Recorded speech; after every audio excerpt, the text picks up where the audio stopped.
Ma'am एक question जो मेरे दिमाग में आ रहा है, जैसे कि डिसलेक्सिया वाले बच्चों के रीडिंग कॉम्प्रिहेंशन इनमें प्रॉब्लम होती है, तो क्या जो उन बच्चों की आईक्यू होती है उसमें भी इफेक्ट होता है? क्योंकि आईक्यू से रिलेटेड जैसे और बच्चा क्योंकि और दूसरी करिकुलम जो एक्टिविटीज है उनमें अच्छा कर रहा है, तो जी। ये वाला चीज मैं थोड़ा सा जानना चाह रही हाँ, हूँ। तो आपने बोला कॉम्प्रिहेंशन। Yes. कॉम्प्रिहेंशन में डिस्लेक्सिया वाले बच्चे को कोई प्रॉब्लम नहीं, सिर्फ उसे रीडिंग और स्पेलिंग के लिए ही प्रॉब्लम है।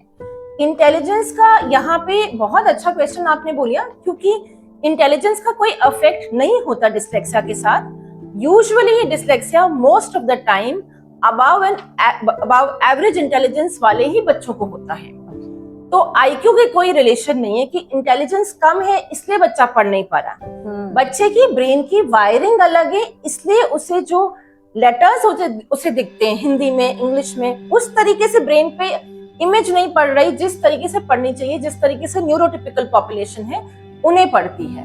तो इसके कारण वो बच्चा जब वो देखता है वो अच्छी तरीके से, जैसे हमने तारे जमीन पर पिक्चर देखी थी और वो कह रहे हैं कि लेटर्स नाचते हैं, that is exactly what is happening. तो इसीलिए एक आजकल जो नया चीज आई है, एवोल्यूशन हो रहा है, स्पेशल एजुकेशन में भी बहुत आगे आगे चीजें बढ़ रही हैं। तो हम बोलते हैं कि there is something called dyslexia font.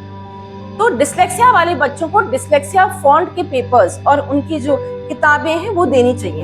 America में ये सारी चीजें हो रही हैं, और मैं आपको एक बहुत अच्छी चीज बताऊं कि यहाँ पे इंडिया से वो चीजें डिस्लेक्सिया फॉन्ट में बन के यूएस जाती हैं। तो हमें इंडियन पॉपुलेशन को, we are Indians only making it for American population, तो हमें अपने बच्चों को स्कूलों में they should ask for dyslexia font notebooks and not notebooks, text books, so that these children can read better.